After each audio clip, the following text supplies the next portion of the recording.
Welcome to On the Path. In this special episode, I interview one of the greatest figures in personal and spiritual development, Pierre Pradervand, about his book, The Gentle Art of Blessing, a book that describes a spiritual practice which is so simple and yet so incredibly and deeply profound that it can transform our entire lives. As you can see, it's one of my most well-read books, also one of my most gifted. Now, Pierre is still going strong, 86, and he's worked for over 60 years in the personal, economic, and social development industries. He is a wealth of wisdom. I know that you're going to love this episode where he starts off by telling us how this book was dictated to him after years and years of resentment and hatred that had built up inside of him, and he was seeking an answer to it. Enjoy.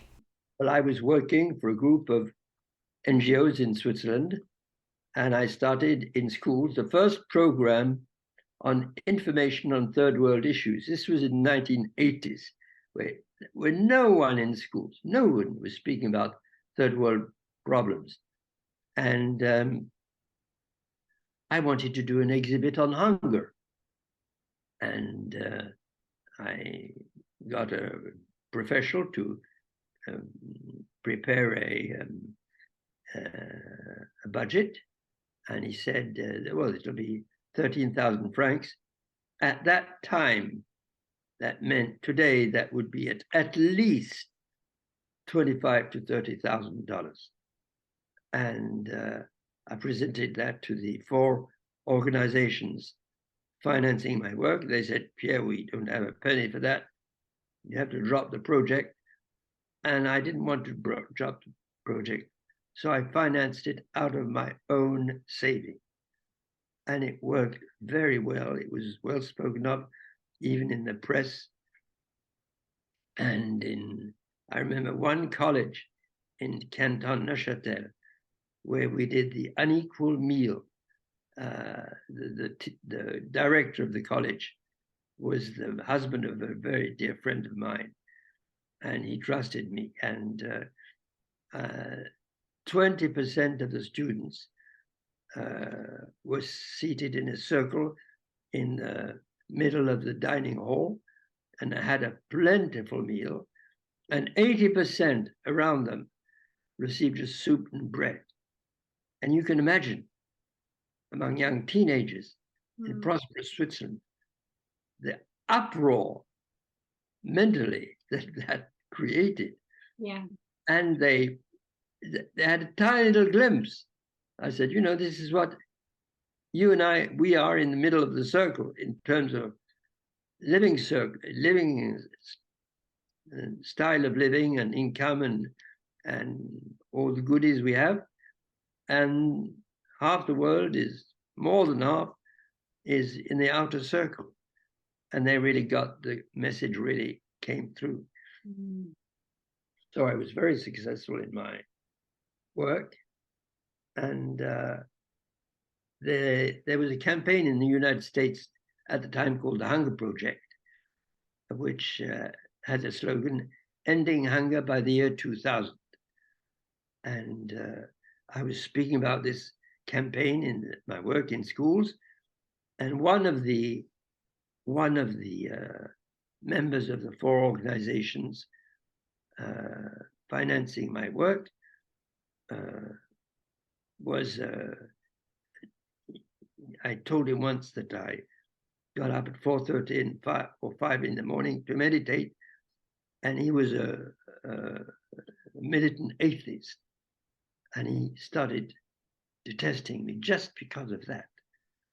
And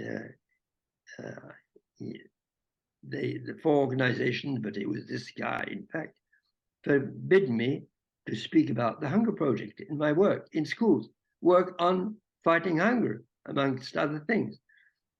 I accepted, but I continued using the slogan of the Hunger Project, the end of hunger by the year 2000, because I believed in the early 80s it was a possibility.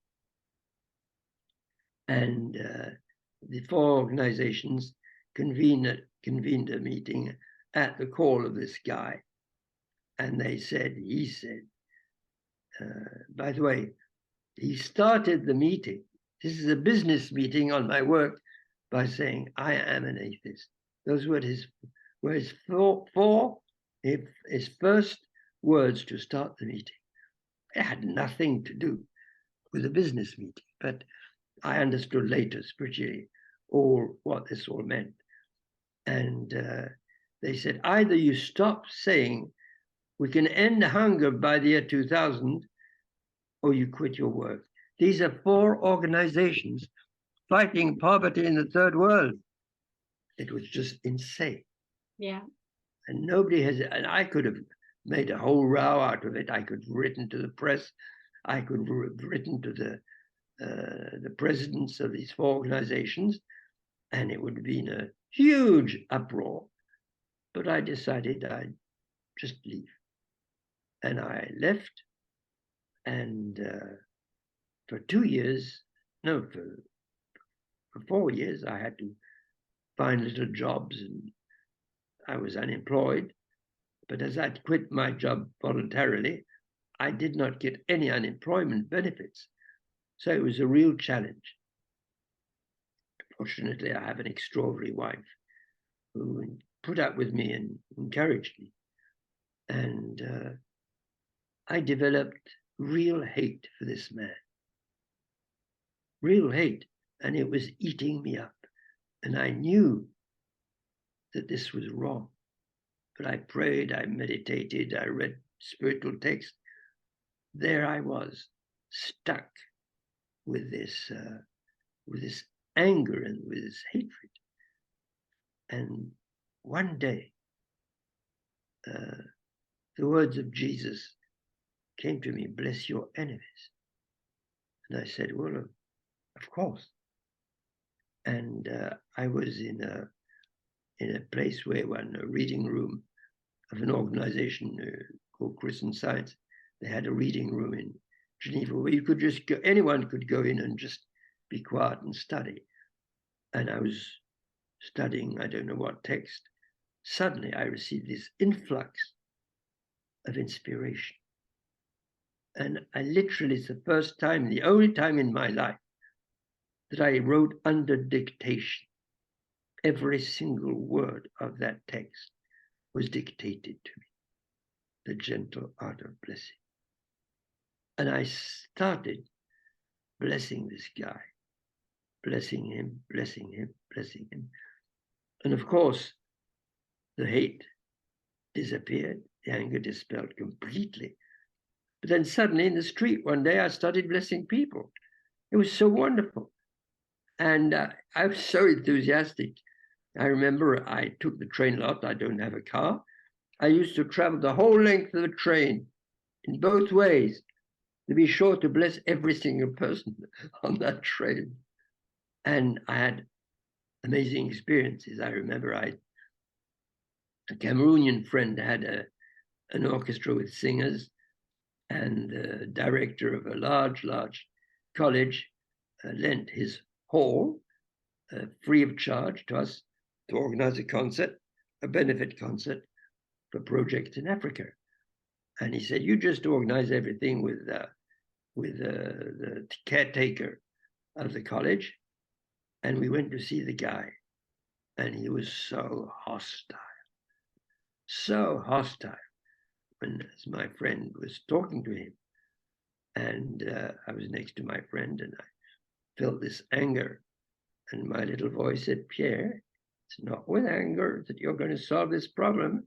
Start blessing him. And I started silently blessing him. Suddenly a huge smile appears on his face. He goes to his laboratory, brings us the best mics, and wishes us a wonderful evening. And it was a great success. Mm. And that was the beginning of so many experiences. Blessing works, and blessing even heals. I've had reports of people, I've had so many reports from all over the world, literally, Australia, Alaska, everywhere.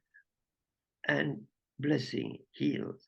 It heals the heart, it heals the mind, and sometimes even the body, because the mind and the body are so interlinked. So it's such a simple practice, you know.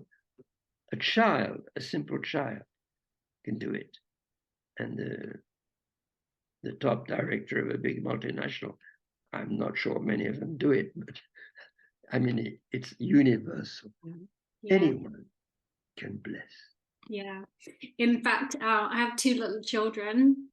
They're 8 and 5, and we've started to incorporate blessing now into our nighttime routine. So we say our prayers, we say what we're grateful for, and then we say who we would like to bless and what we would like to bless them in. And it's wonderful. It's like they get it straight away. Yes, it's You know, so their hearts are so pure, but you know, even as you said, even a heart when it's full of hatred, it can still recognize this blessing. It can still recognize this love, even if it's, you know, so consumed. There's still something within us that can recognize our love for, you know, our love for our brothers and sisters in humanity, even those who we've painted as, you know, absolutely awful, as ruining our lives, as, you know. And the world right now, of course, is consumed with an awful lot of hatred, which is very much in the news at the moment. But what you have shared, and it's really what you have shared, is this beautiful fertile ground for discussing, well, how do these spiritual laws work? How does blessing work within the context of spiritual laws? And how is the power of thought so great? Because it could so easily be dismissed, you know, the power of thought. Oh, you know, if I just bless someone silently in my mind, what is the difference that's going to make? And I think a lot of people may think that, but I know from my experience that when I bless someone, even in my mind and in my heart, I transform. My being transforms. I'd like to share another experience I forgot to mention. Please. It was very important. And this was just about a year, just when the Ukraine war started. I was having my silent time, and I received an order, and that had never happened in my life before. An order from on high, 2 words: love Putin. And I can't say I was enamored with Mr. Putin at the time. I had the attitude of most Westerners. And it took a good 2 weeks till I felt this deep love for Mr. Putin after blessing him so much. And now I talk in French. You have the 2 tenses, the plural, which is a form of politeness, and the singular, which is a familiar form. And now in my thinking and blessing, I speak to him in the feeling of in the singular, the familiar form.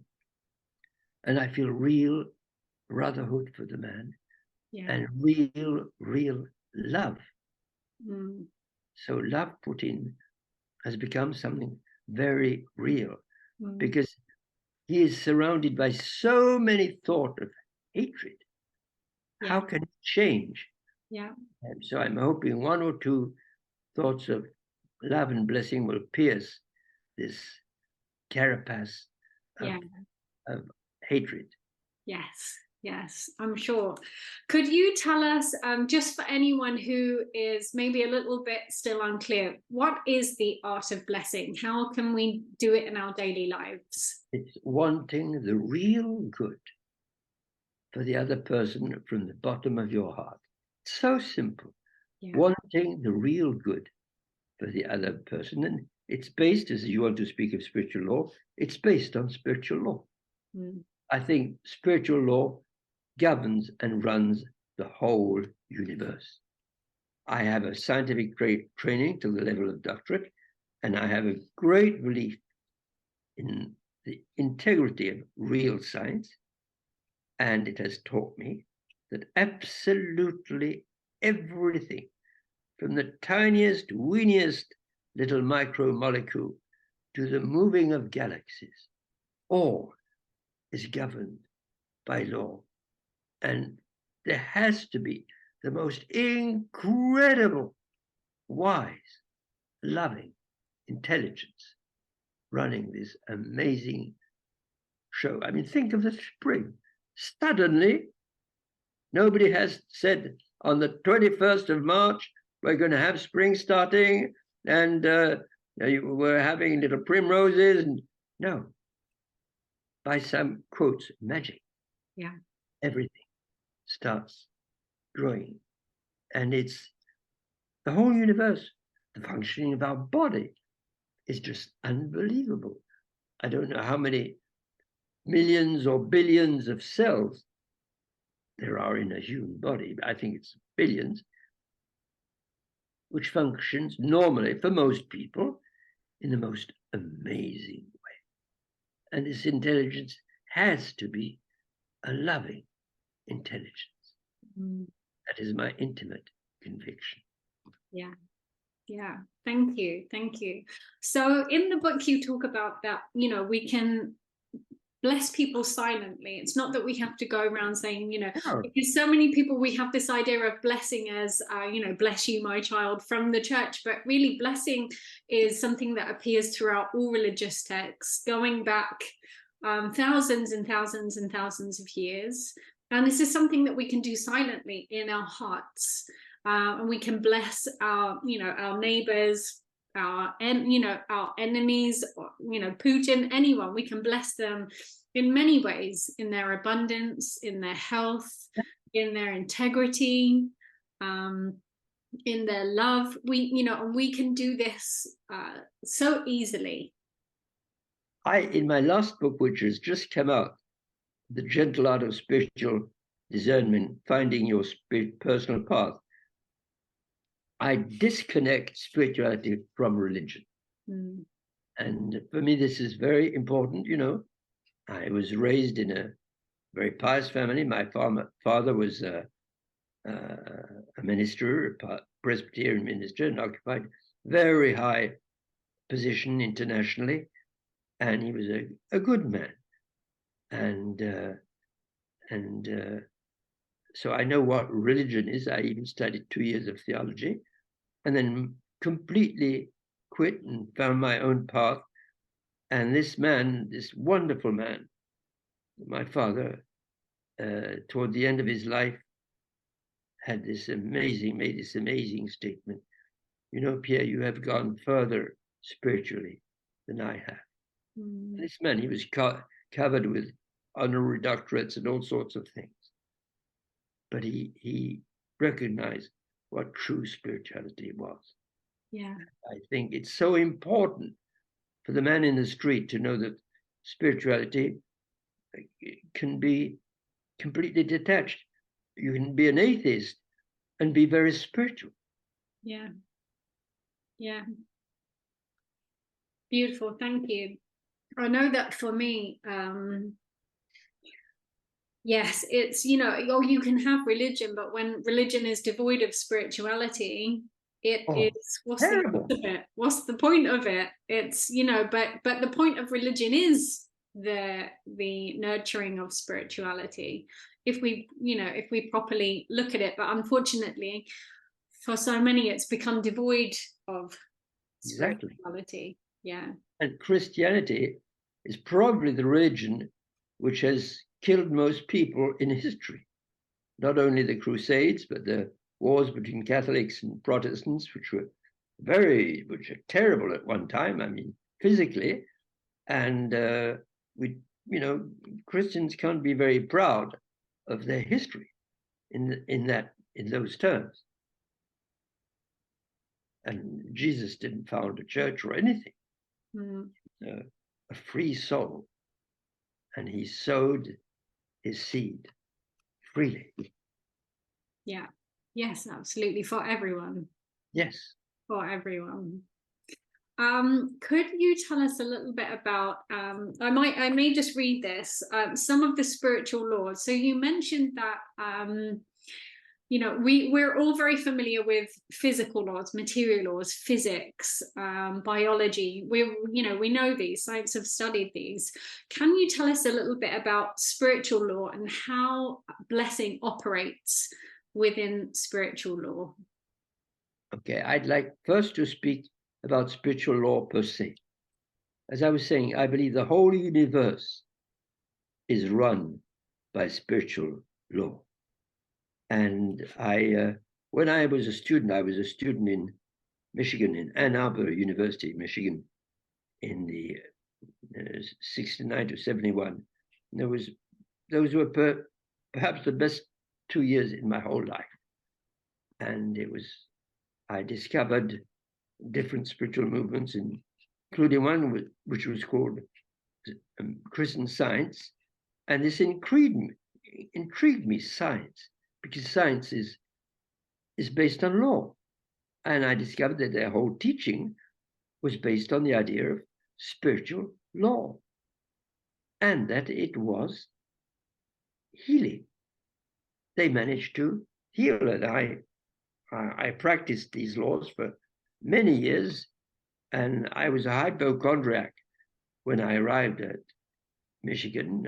I'd been raised in a very doctor-oriented family, and for 30 or close to 40 years, I healed myself, sometimes of serious conditions, simply by the application of impersonal spiritual laws that are available to everyone.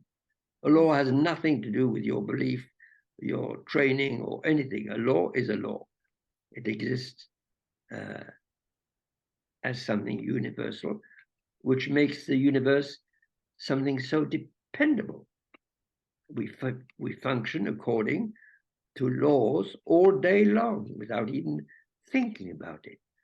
Yeah. So I believe that these laws are operative, and they can help you in critical situations. I remember once in Senegal, I was in the middle of a very dense forest, and I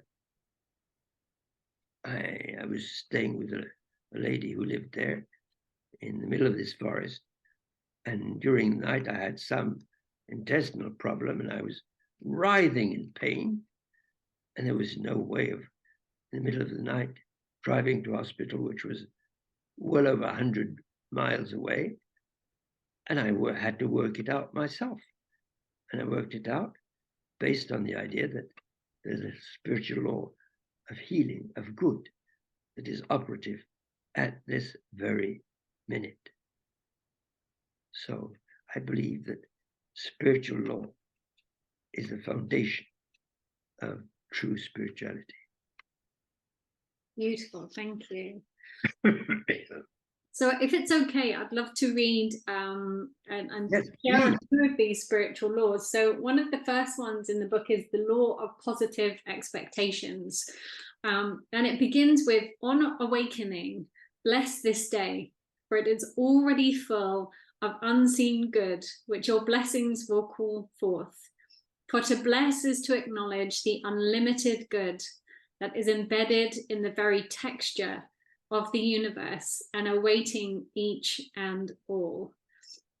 I mean, just even if we were to bless the morning and nothing else at the rest of the day, but to bless the morning, knowing that it's already full of unseen good, would, transform anybody's whole day.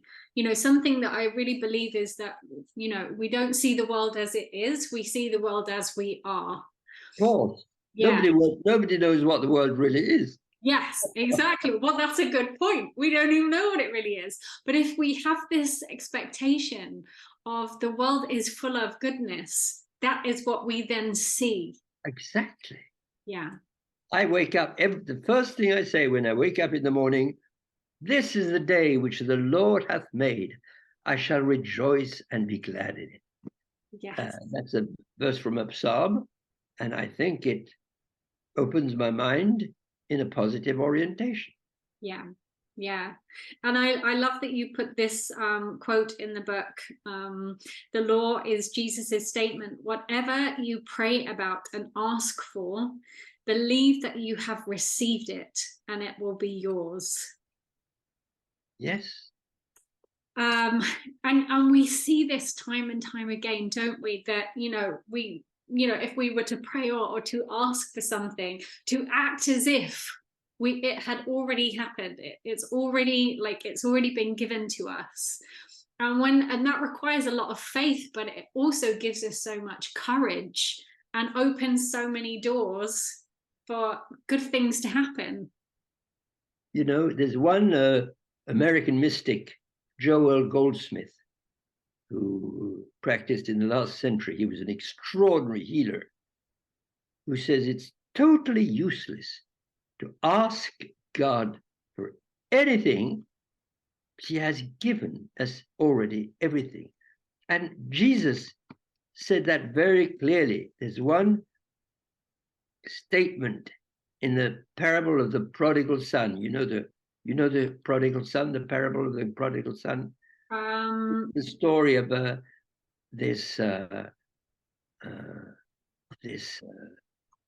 these two sons working with their father, and they were working in the fields. And one day the younger son asked his father for his part of the inheritance in cash, and he leaves the home with this big sum, and he spends it in wild parties all over the place, and he ends in absolute poverty, and he's working in the field for almost nothing for a farmer, and he's thinking, well, if I return home, I'll be at least sure of a couple of good meals per day if I offer my services as a field worker, a laborer for my father. And he goes home, and his father had been looking on the horizon every day to see if his son would be coming. And one day he sees the son arriving, and this is totally contrary to Oriental practice. Instead of the son running to the father runs to the son and takes him in his arms. Doesn't ask a single question.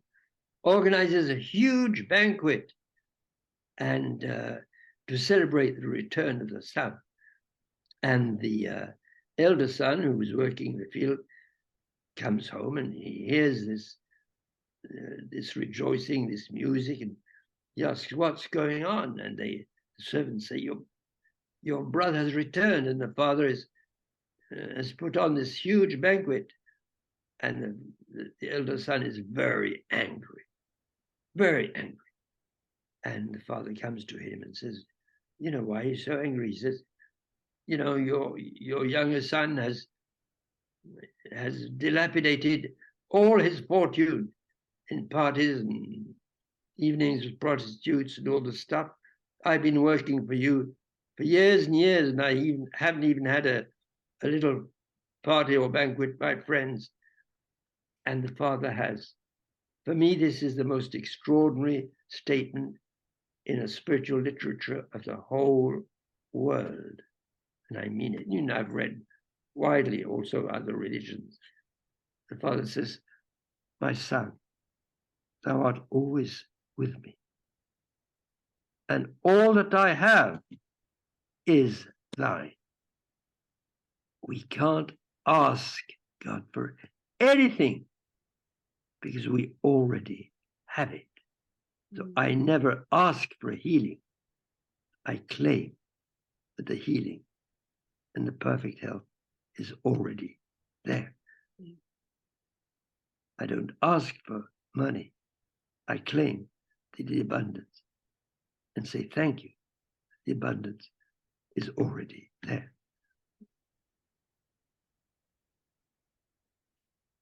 Yeah. The story is in the book. You have that story in the book. I think yes. Under the law of unconditional love, if I recall correctly. But what you describe is such a quality of being, and I say the word quality to to think and feel and operate in that way that you already have everything, and that if you ask for something, you already have it. What a quality of life you have just from approaching life in that way, from seeing life in that way. Yeah, it's just marvelous. I hope that people are, going and getting this book. I'd love to talk about the law of right returns. This is so beautiful. This paragraph that I'm about to read. I've taken pictures of it and I share it on Instagram so many times because I just love it. It says, on meeting people and talking to them, bless them in their health, their work, their joy, their relationship to the universe, themselves and others. Bless them in their abundance and their finances. Bless them in every conceivable way. For such blessings not only sow seeds of healing, but one day will spring forth as flowers in the waste places of your own life.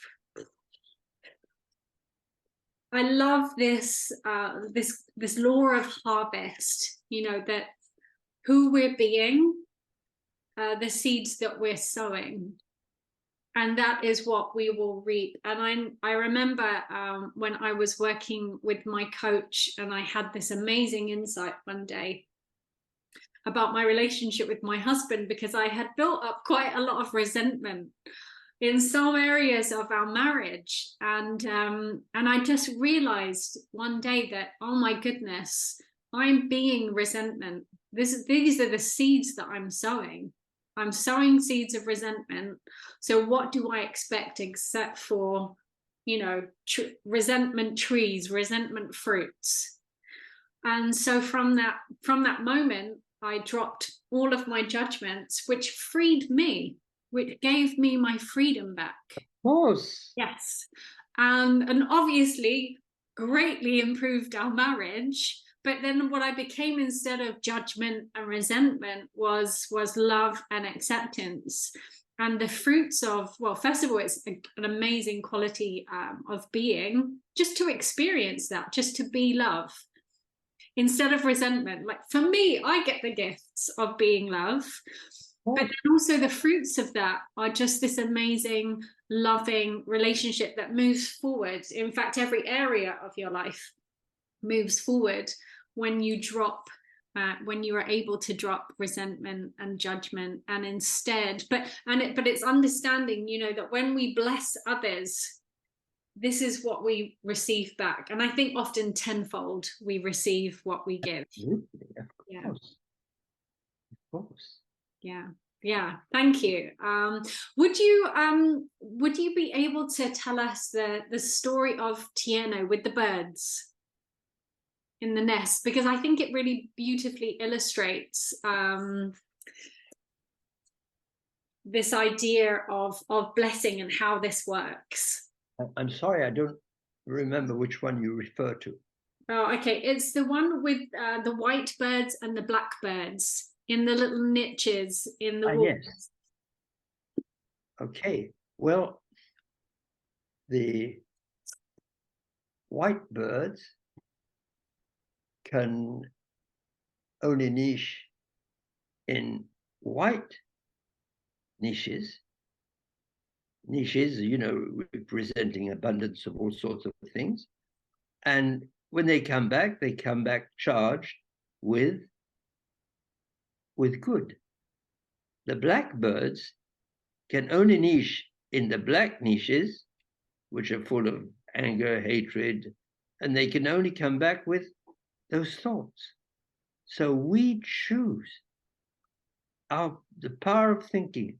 Minute by minute, we are creating our own reality, minute by minute, by our thoughts.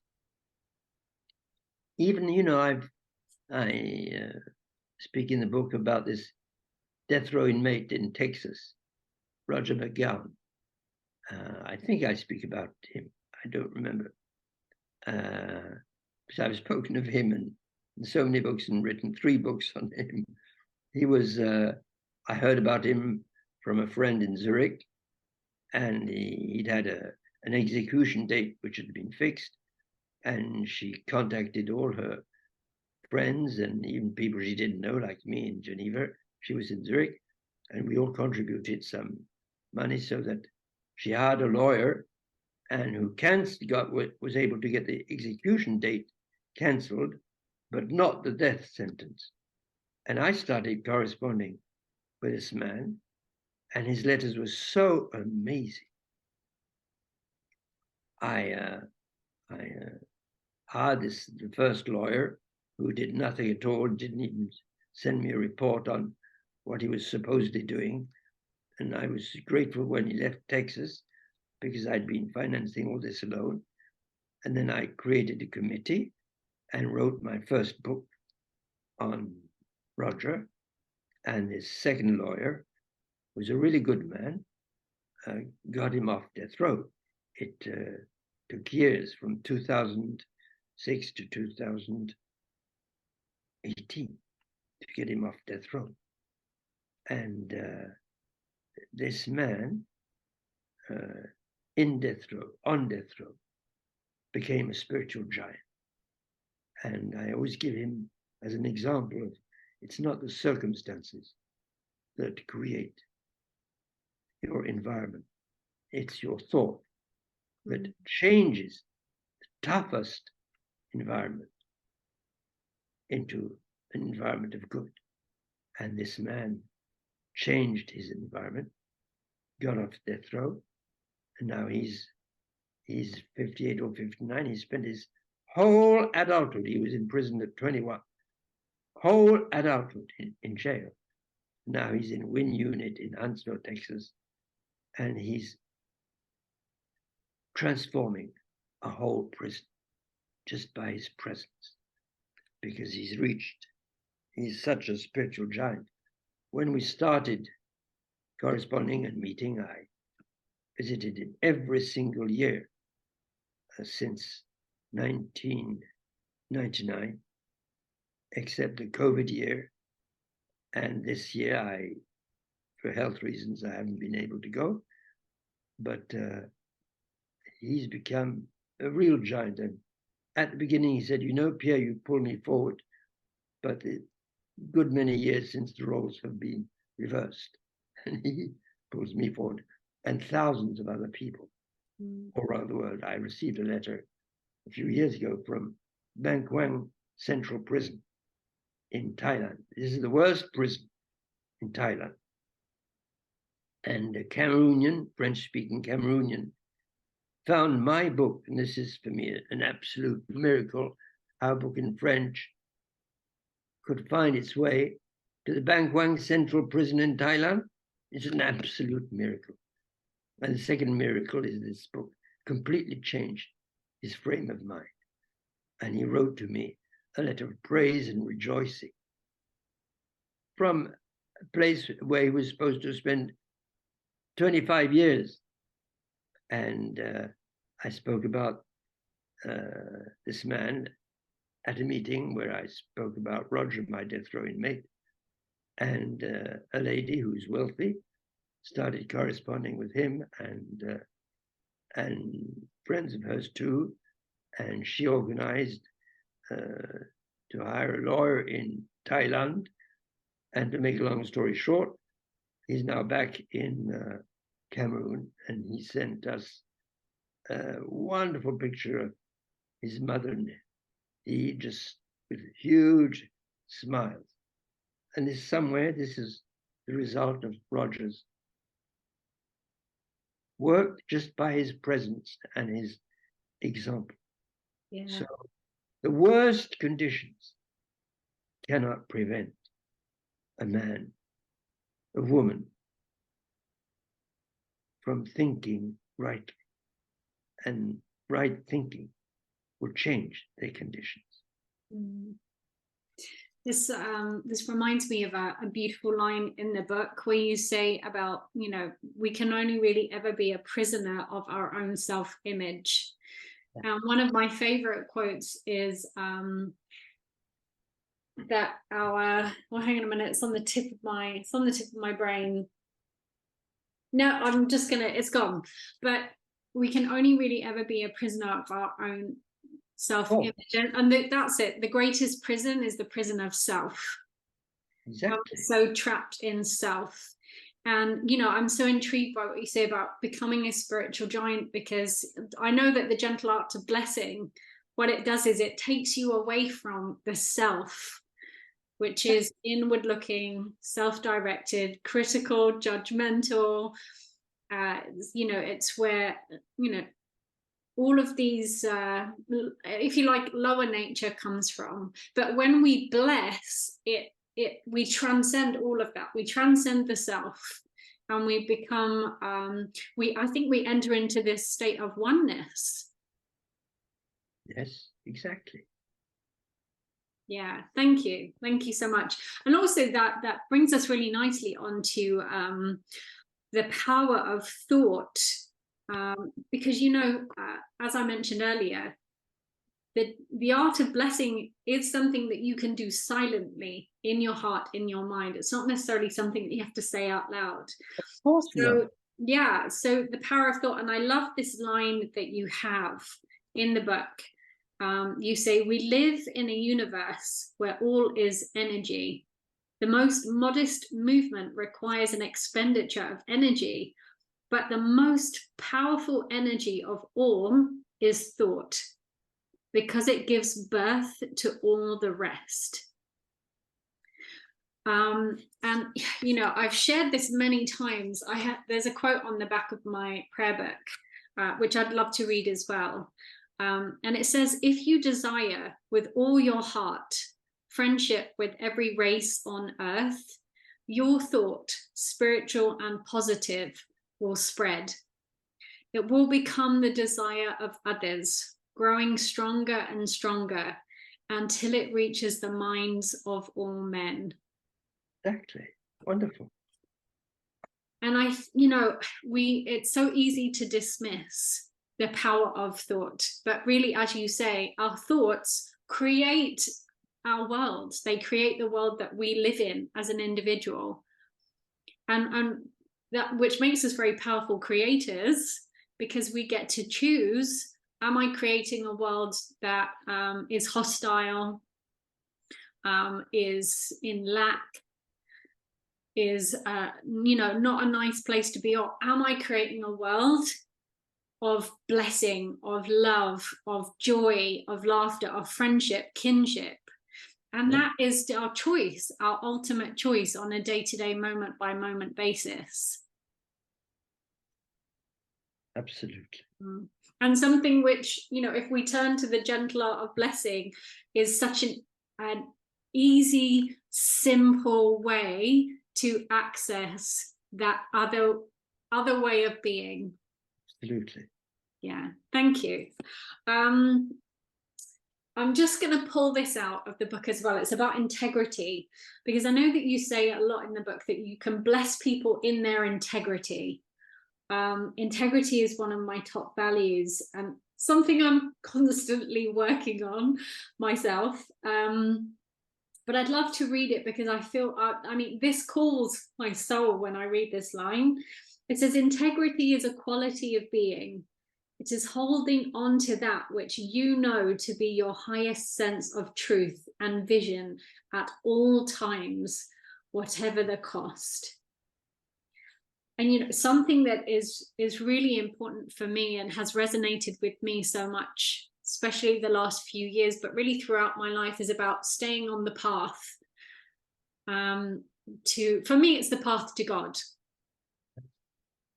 Ultimately, the path to my highest vision, the path to my highest self. And integrity, being able to hold on to your highest sense of truth and vision at all times, whatever the cost. That is a quality of being that I think, you know, we can all aspire to. We can all put into practice on a day-to-day. We can all see, where am I not in integrity? And where am I in integrity? And I think sometimes it's very easy to spot when we're not in integrity, because we don't feel good. We don't feel good in ourselves. For you, why is integrity something that you particularly highlighted as something that you can bless people in? Well, because I think it's our essential. Integrity means being who you really are. Mm.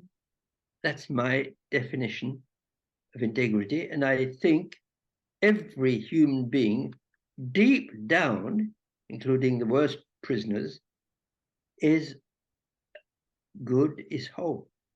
And I've worked 18 years in the local prison as a visitor, so I've seen quite a few rather unholy characters, to put it mildly.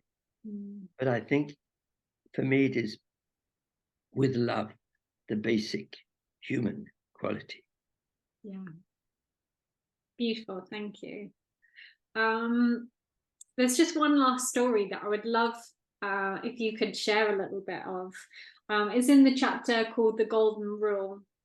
And you say that blessings are shields that protect others from their misdeeds and deflects the arrow that was aimed at you. And you talk about the story of Dr. George Richer, who worked in the Holocaust concentration camps, and the story of Wild Bill Cody. Could you tell us a little bit about that story? If not, read some of it. I confess, I'm 86 now, and my memory doesn't function as quite as well as it used to. I remember Wild Bill Cody. Let me read a little bit of it for you then. Yes. By the way, I'm 42 and my memory got wiped out when I had 2 children. I hope to have your memory when I am 86. So Wild Bill Cody was the name given to a Polish prisoner, a nickname given to a Polish prisoner by the American soldiers in the concentration camp. And he was always helping. Oh yes, I remember. Now I remember. Yes, helping. I remember. So Wild Bill Cody, yeah, was a normal Polish gentleman who was, when the Nazis invaded Poland, they brought everybody down from the apartment house where he lived, dozens of people, including his whole family. They put him aside because he spoke German. And in front of his eyes, they gunned down all the inhabitants, including his family and children, in front of his eyes. And he said at that moment, he took the resolve, I had 2 choices, either to plunge into hatred or to love. And I decided that I would love every single person I met in my life. And he was in this concentration camp since the beginning of the war. And when the Americans, so he'd spent 6 years. And most of the people in this camp were skeletons and grumpy and angry and crying and sad. I mean, literary ghosts, walking ghosts. And Wild Bill Cody was totally different. He was upright, strong. He had exactly the same food as the others and constantly smiling. And one day, and because he was fluent in German and Polish and English, he was used as a translator. And this MD Ritchie says that he heard one day Wild Bill Cody told him his story, why he was, how he was. And as an MD, Ritchie thought that so amazing. And for me, I would add, it's his thought that had kept him perfectly healthy through years of living in eating a subhuman food and in subhuman conditions. Yeah. I'll read, if it's okay, what you quoted him as saying in here. And he said, I had to decide right then whether to let myself hate the soldiers who had done this. It was an easy decision, really. I was a lawyer. In my practice, I'd seen too often what hate could do to people's minds and bodies. Hate had just killed the 6 people who mattered most to me in the world. I decided then that I would spend the rest of my life, whether it was for a few days or many years, loving every person I came into contact with. Exactly. And I think, you know, what is so remarkable about that story is, you know, it's absolutely so true. Hate is what had killed the people who mattered to him the most. Exactly. If he hated, if he continued to that hate, all that would lead is more destruction. Exactly. So he chose instead the path of love. Exactly. And loving others. And you know, it's something that we can all aspire to on a day-to-day basis and take inspiration from in this world, that we know that, I mean, it reminds me of another quote that I love, and it says, if a thought of war comes, oppose it by a stronger thought of peace. A thought of hatred must be destroyed by a more stronger thought of love. Exactly. And we always have this choice. Yes. of what to do, and even in circumstances as extreme as that, when it would be so easy to hate, so easy to choose instead to love, and to be that banner of love in the world, and to, you know, to hoist that banner really for humanity, is an incredible choice. I'd just love to finish by reading where you say in chapter 7, the deeper meaning of the art of blessing, because I think you so nicely encapsulate what the class of blessing is. Go ahead, please. It says, to bless means to wish unconditionally and from the deepest chamber of your heart, unrestricted good for others and events. It means to hallow, to hold in reverence, to behold with awe that which is always a gift from the Creator. He who is hallowed by your blessing is set aside, consecrated, holy, whole. To bless is to invoke divine care upon, to speak or think gratefully for, to confer happiness upon, although we ourselves are never the bestower, but simply the joyful witnesses of life's abundance. Amen. Yes, amen, amen. Thank you so much. I would love, if you have any advice for people, anything that you would love to share before we wrap up, any advice that you can give for people to stay on the path, you know, to their best selves, whatever that means for them, stay on the path to their highest vision for humanity, the path to God, whatever that means to them. Is there anything that you would like to share? Yes. After over 30 years of running workshops on personal development and spirituality, I would greatly love to say, first of all, learn to love yourself. It is difficult to give to others what you do not give to yourself. In French, I've written a whole book on learning to love yourself. And that is one of the very most important lessons in life. And we are not taught that in school or even in catechism for those who still go to something called churches. Okay? So I'd love to say to all the listeners of this podcast, just love the beautiful being you are already now. Amen to that. Elisa, I've had many podcasts. I've never enjoyed filming one as much as this one with you today. Oh, thank you so much. Thank you. Delight all along for me. Thank you so much. Thank you. And if anyone, obviously anyone can get this book from everywhere, online. Pierre's other books, which I am diving into. I have a tendency when I find a book that I absolutely love to study it and study it and study it and study it before I move on to the next book. And so for me, this one is almost study material for the rest of my life. I thank you. I've already bought 5 or 6 copies because I'm going away. I'll be in the States next week. I'm taking 5 or 6 copies to give away with me next week. I give away this book. It's the book that I've given away the most as gifts, because I know that it will transform the reader. Anyone who picks it up, it can transform them.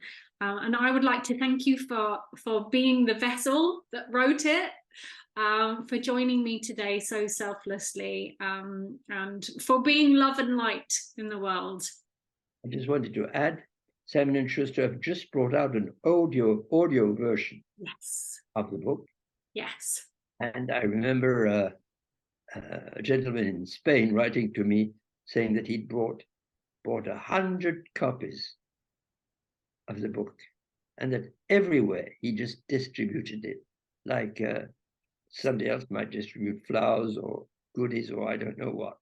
So it is a book that, by the grace of the divine being that runs our universe, seems to touch people, including on death row. Yes, and I imagine that is how it ended up in a prison in Thailand, because it was a gift of a gift of a gift. I can well imagine that's how it got there. I will put links to Pierre's website if you'd like to get in touch with him. I'm sure that you received many emails saying thank you for your work, that if you would like to get in touch with Pierre or work with him. Thank you so much, Pierre. Bless you in your health and abundance and love, and bless you in your being. And I bless you in the wonderful work you are doing, and for being such a transparency to the divine essence that inhabits you. Thank you. Thank you.